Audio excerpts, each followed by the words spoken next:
Hi, Jonathan. We are missing you terribly, so please come back tomorrow. We started with Newton's law of warming because we had only done Newton's law of cooling. I collected number 73 and 74, so you can bring that along with you next time.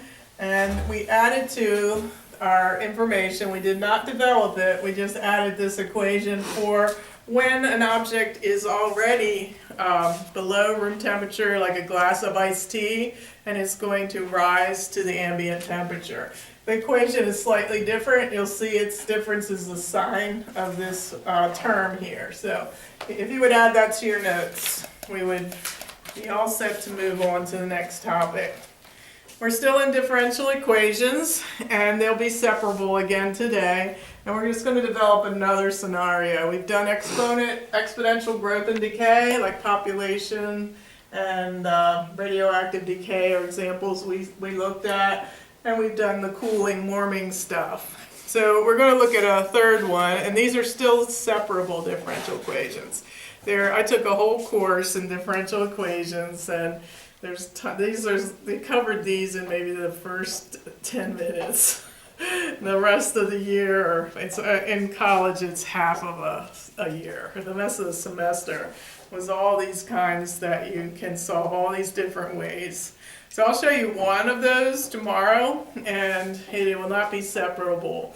So just so you get a taste of it. It's not a bad one, but they can get kind of interesting. So we'll just leave it at that. So maybe we'll get to do two. Depends how fast we go tomorrow, how many questions we start with. All right, so today we're still doing separable ones. So let's go.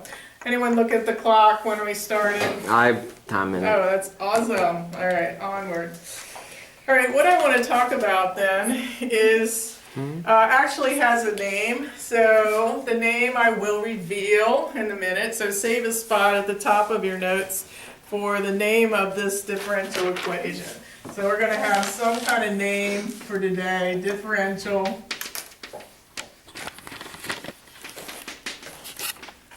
equation. So let's see what happens with that.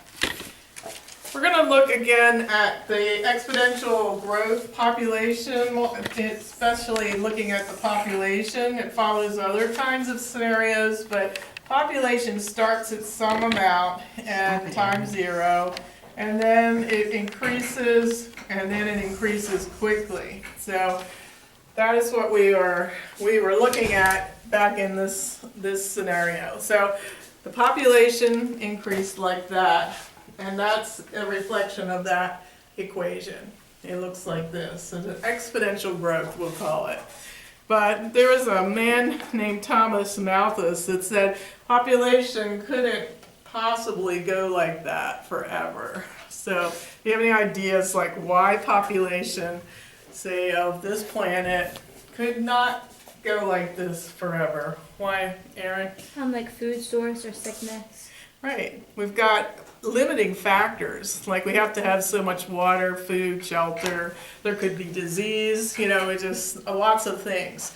So he says that every population growth has a limit depending on the resources. So I'm going to put a limit to over which this population cannot pass. So I'll actually make it asymptotic because I don't expect the graph to go above it. So in the beginning, when resources are abundant, I'm going to expect my population growth to mirror this just like it did in the beginning on our other scenario.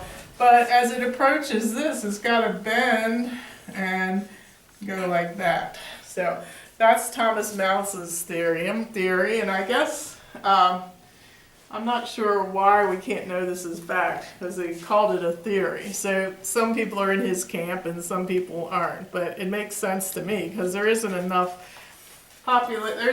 resources to go like this forever. So let's refine our thinking and say that we have this scenario to investigate. When we do that, it looks like this. We are going to put in our equation. We're going to say dy dx. Would it help if I use p for population? Let's go, I don't think I did up here, but let me do that for this discussion. I'll go back up here too. So we had started out with this before. We said that the change in population was proportional to the population. And we talked about what it meant to be proportional with milk jugs and everything. So I tried to get it to make sense that the change in population is proportional to the population.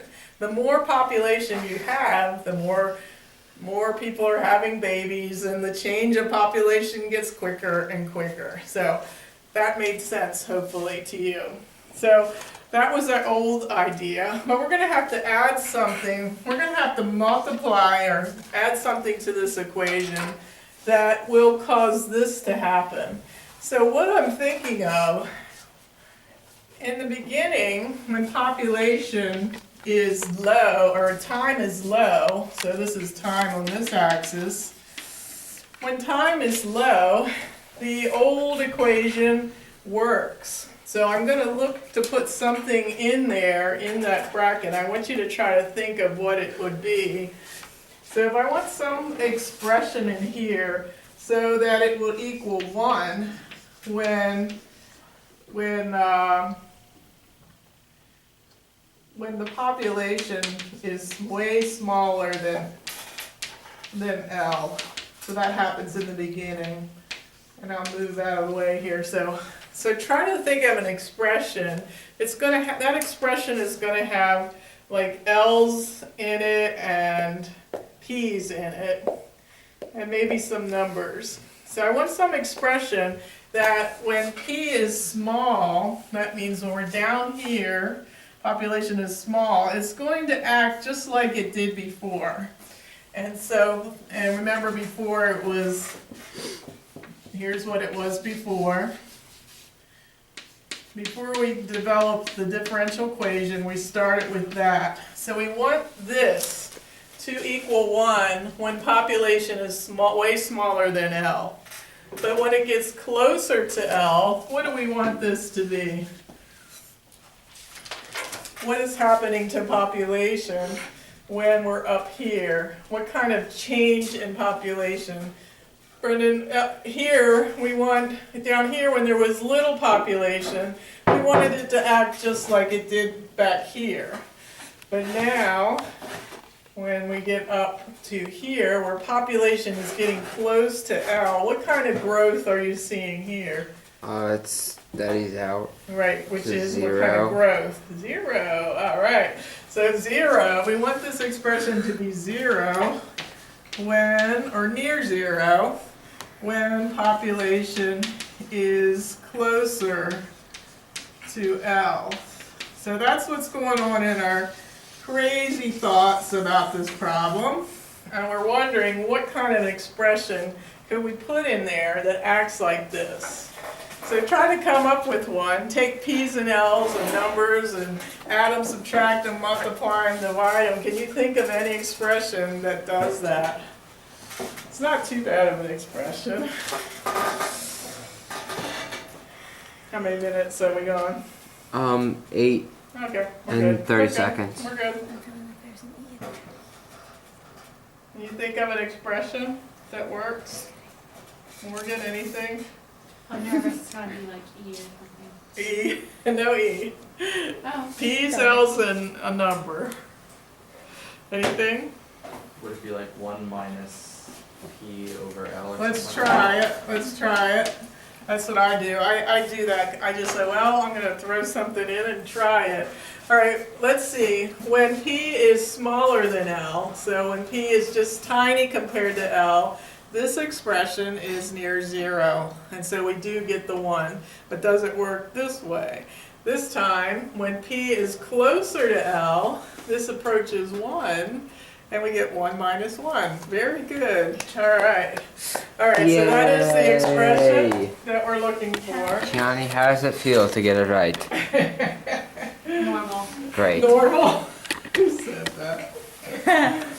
All right. So like I said, the expression wasn't that big and bad. And That will do exactly what we wanted to do. And it is a separable differential equation, and it has a name, and we'll fill in the name now. It's called the